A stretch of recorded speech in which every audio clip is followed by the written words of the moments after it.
नमस्कार। महाभारत का कुरुक्षेत्र युद्ध धर्म युद्ध था।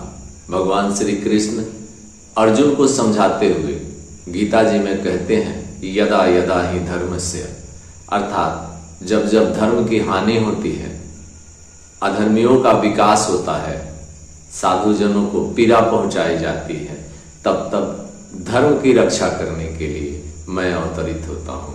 अधर्मियों का विनाश करने के लिए मैं अवतरित होता हूँ। किंतु भगवान श्री कृष्ण पांडवों के तरफ से कुरुक्षेत्र के मैदान में महत्वपूर्ण रणनीतिकार थे, रणनीति बनाते थे। उन्होंने स्वयं हथियार न उठाने का वचन दिया था। उनके बराबर कौरवों के तरफ से एक ऐसे महारथी थे जिनके पास धनुर्विद्या नहीं थी, गदा का विद्या नहीं था, किंतु दिमाग इतना था, छल इतना था कि भगवान श्री कृष्ण के समकक्ष खड़ा हो जाता है। वह था शकुनी, मामा शकुनी, दुर्योधन का मामा शकुनी। आज के इस वीडियो में मैं दुर्योधन के मामा शकुनी, जो फेमस है मामा शकुनी के नाम से, उसका जन्म से लेकर मृत्यु तक की कहानी आपके सामने वर्णन करूंगा। एक बात ध्यान देने योग्य यह है कि किसी कारण से अगर कौरवों की विजय हो जाती तो जिस तरह से आज भगवान श्री कृष्ण की पूजा होती है, ठीक उस तरह से मामा शकुनी की पूजा होती, क्योंकि रणनीति बनाने में वह भगवान श्री कृष्ण के बराबर खड़ा है। महाभारत के युद्ध में 18 दिन जो युद्ध हुए हैं, उस युद्ध में मामा शकुनी की भूमिका अगर आप देखें तो वह भगवान श्री कृष्ण के हर रणनीति को, हर चाल को काटने के लिए अपने दिमाग की उपज से एक नई नीति बनाता था और उनके नीति के बराबर काम करता था। तभी तो यह युद्ध 18 दिनों तक चला। जिस योद्धा के साथ, अर्जुन के साथ, पांडवों के साथ स्वयं भगवान श्री कृष्ण नारायण खड़े थे, उस युद्ध को 18 दिन तक लेकर जाना कोई साधारण बात नहीं है। इस युद्ध में कुछ ऐसे महारथी थे जो त्रेता युग में भी युद्ध कर चुके थे। कुछ भाग लिया था, कुछ नहीं लिया था। हनुमान जी अर्जुन के रथ पर हमेशा रहते थे। जो त्रेता युग में राम रावण युद्ध में भगवान श्री राम और रावण के युद्ध में भाग लिया था, और भगवान परशुराम जो त्रेता युग में 21 बार क्षत्रियों का विनाश किए थे, वह प्रत्यक्ष रूप से इस युद्ध में सम्मिलित नहीं हुए थे, किंतु उनके कुछ शिष्य, कुल मिलाकर के कहें तो महाभारत के कुरुक्षेत्र युद्ध में भगवान परशुराम के 4 शिष्य ऐसे थे जो प्रत्यक्ष रूप से भाग लिया था। उसमें पहला थे पितामह भीष्म, पितामह भीष्म के बाद गुरु द्रोण, गुरु द्रोण के बाद महारथी कर्ण, और अर्जुन का ससुर द्रुपद, द्रौपदी के पिता द्रुपद। ये 4 ऐसे महारथी थे जो भगवान परशुराम के शिष्य थे। और हैरान करने वाली बात यह है कि यह 4 अकेला ऐसे थे जो पूरे पृथ्वी के महारथियों के साथ युद्ध कर सकते थे, किंतु 4 इस युद्ध में वीरगति को प्राप्त हुए। इनमें से 3 ऐसे महारथी थे, गुरु द्रोण, पितामह भीष्म और महारथी कर्ण। उस वक्त मारा गया जब वो तीनों निहत्थे थे। अगर उनके हाथ में धनुष्मान होता तो उसे कोई हरा नहीं सकता था, न पितामह भीष्म को, न गुरु द्रोण को, न महारथी कर्ण को।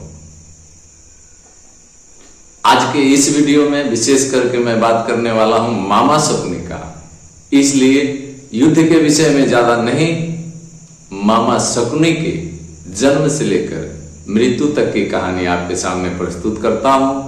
अगर आपको यह वीडियो अच्छा लगे तो वीडियो को लाइक जरूर कीजिएगा। नया है चैनल को सब्सक्राइब जरूर कीजिएगा, चैनल को सपोर्ट जरूर कीजिएगा। महाभारत एक ऐसा महाकाव्य है जिसमें धर्म, अधर्म, प्रेम, द्वेष, निष्ठा और प्रतिशोध की जटिल भावनाएं एक साथ गुथी हुई है। इस महागाथा में एक ऐसा पात्र था जिसने अपने बुद्धि बल से पूरे आर्यावर्त को युद्ध की आग में झोंक दिया। वह था गंधार का राजकुमार, हस्तिनापुर का मामा, चालाकी का प्रतीक शकुनी। गंधार देश जो आज के अफगानिस्तान के आसपास स्थित था, वहां के राजा सुवल के घर एक पुत्र का जन्म हुआ, नाम रखा गया शकुनी। महर्षि व्यास के अनुसार जो महाभारत में लिखते हैं, शकुनी राजा सुवल की 100 संतानों में सबसे छोटा था, किंतु अत्यंत बुद्धिमान, चतुर और राजनीतिक दृष्टि से प्रखर। गंधार राज उस समय विधा, कला, रणनीति का केंद्र था और शकुनी ने इन्हीं गुणों में प्रवीणता हासिल की। राजा सुवल की कन्या गंधारी अपने सौम्यता और तपस्वी वृत्ति के कारण प्रसिद्ध थी।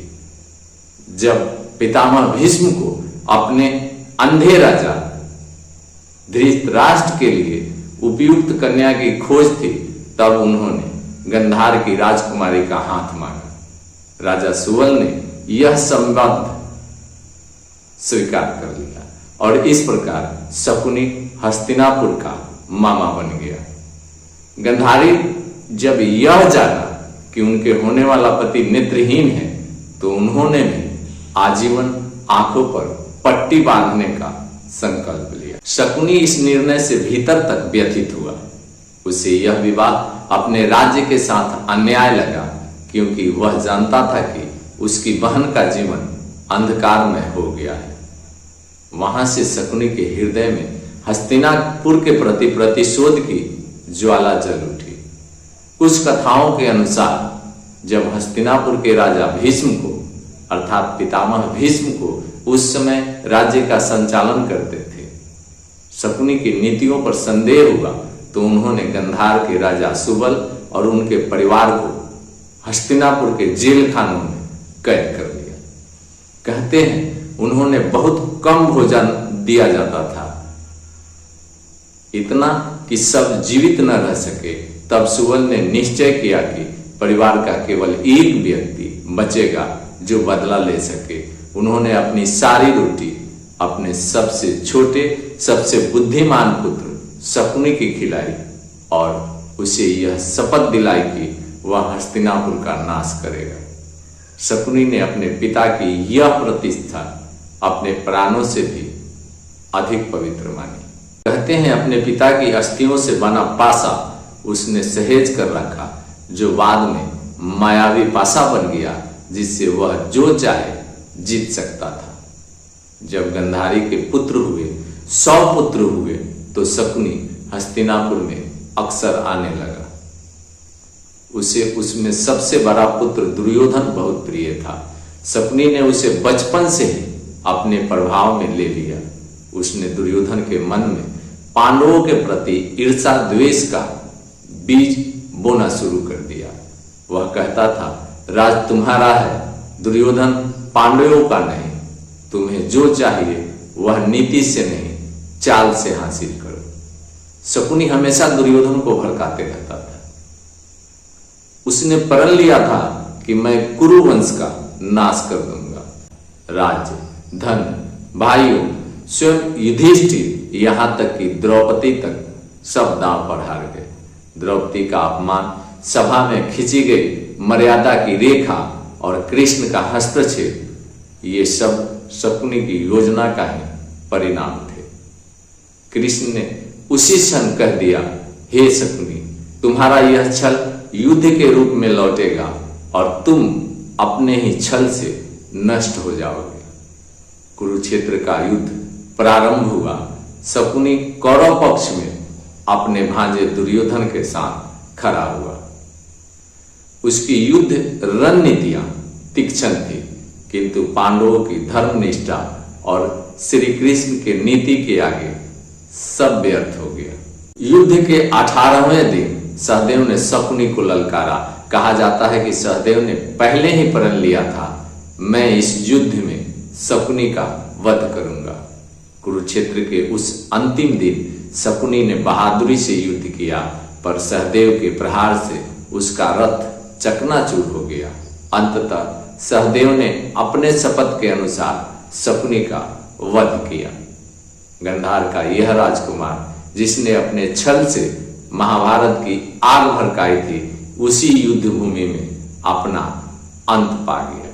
शकुनी का जीवन विरोधाभासों से भरा हुआ था। एक ओर वह अपनी बहन गंधारी का प्रेमी भाई था जिसने उसके दुख का बदला लेना चाहा। दूसरी ओर वह अपने भांजे और समूचे कौरव वंश का विनाश करने वाला बन गया। कृष्ण ने कहा था, जिसने छल से धर्म को हराया है वह अपने छल से नष्ट होगा। इस वीडियो में इतना ही। अगले वीडियो तक मुझे इजाजत दें। जय श्री कृष्ण।